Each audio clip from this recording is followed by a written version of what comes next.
মোমো খাবেন? চিকেন মোমো অনেক মজা। এই জিনিসটা দেখতে যেমন ডিফারেন্ট, খেতেও কিন্তু অসাধারণ।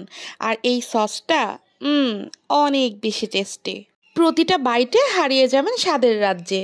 চিকেনের পুরগুলো খুব সুন্দরভাবে স্টিম হয়েছে। ফার্স্টে একটা বাটিতে ময়দা নিয়ে নিলাম, একটু লবণ আর তেল দিয়ে বাস খুব সুন্দরভাবে একটু মিক্সড করে নিলাম। আর এটা অল্প অল্প নর্মাল টেম্পারেচারের পানি দিয়ে টাইট করে মিক্সড করতে হবে। মিক্সড করার পরে হামিটা 20 মিনিটের জন্য রেখে দিব। আজকের রেসিপি তৈরি করছে রিন্তি মামনি। দেখতে পাচ্ছেন ওর ছোট ছোট হাত দিয়ে খুব সুন্দরভাবে বানিয়ে নিচ্ছে। আমি ভালো পারি না মোমো বানাতে, ও এটা বানাতে খুবই পাকা। এজন্য বলল আমি আজকে বানাই, তোমরা খাও। তো আমি সুন্দর করে বসে বসে একটু ভিডিও করে নিলাম এবং ও মোমোগুলো বানিয়ে নিল। মোমোর শেপটা কিন্তু সবাই দিতে পারে না, ও ছোট মানুষ অনুযায়ী ওর মোমোর শেপগুলো কিন্তু অসাধারণ হয়েছে।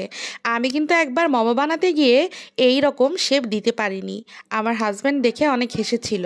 বানাতে গেলে এই শেপ দেওয়াটা কিন্তু অতি গুরুত্বপূর্ণ, কারণ মোমোর শেপ সুন্দর না হলে কেউ বুঝতেই পারবে না আপনি মোমো বানালেন নাকি পিঠা বানালেন। আমি মন দিয়ে দেখছিলাম ওর মোমো শেপ দেওয়ার সিস্টেমগুলো। খুব সুন্দরভাবে মাঝখানে রাখছে পুরগুলো আর পুটলি পাকিয়ে নিচ্ছে। এভাবেই চোখের পলকে বানিয়ে ফেললো সমস্ত মোমোগুলো। মোমোটা আসলে কম বেশি সবাই কিন্তু পছন্দ করে, যার কারণে জেনে রাখাটা অনেক দরকার। বাসায় কখনো মোমো খেতে মন চাইলে হঠাৎ করেই কিন্তু বানিয়ে ফেলতে পারবেন খুব ঝটপট। এরপরে স্টিম দিয়ে নিলাম 20 মিনিটের জন্য। খুব সুন্দরভাবে স্টিম করা হলে ভিতরের পুরগুলো কিন্তু ভালোভাবেই কুক হবে। আর এখানে রয়েছে টমেটো সস আর কিছু রেড চিলি ফ্লেক্স। দিয়ে দিলাম ফুটন্ত গরম তেল। এভাবেই কিন্তু শব্দ হতে হবে ভালোভাবে, তাহলে কুক হয়ে যাবে সসটা।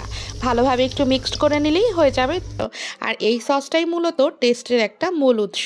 আর ভিতরের চিকেন আর এই সস মিলে মিশে একাকার, মজার রাজ্যে হারিয়ে যান। বাইরে ঘুরতে গেলেই নিউ মার্কেট বলেন আর যে কোনো মেলা বা মার্কেট, শপিং মল যেখানেই যান, যেন চিকেন মোমোর ছড়াছড়ি। কিন্তু সব মোমোই কি ভালো লাগে? আপনি সবচেয়ে টেস্টফুলটা শিখে রাখলে ঘরে যখন তখন কিন্তু এটা টেস্ট করতে পারবেন।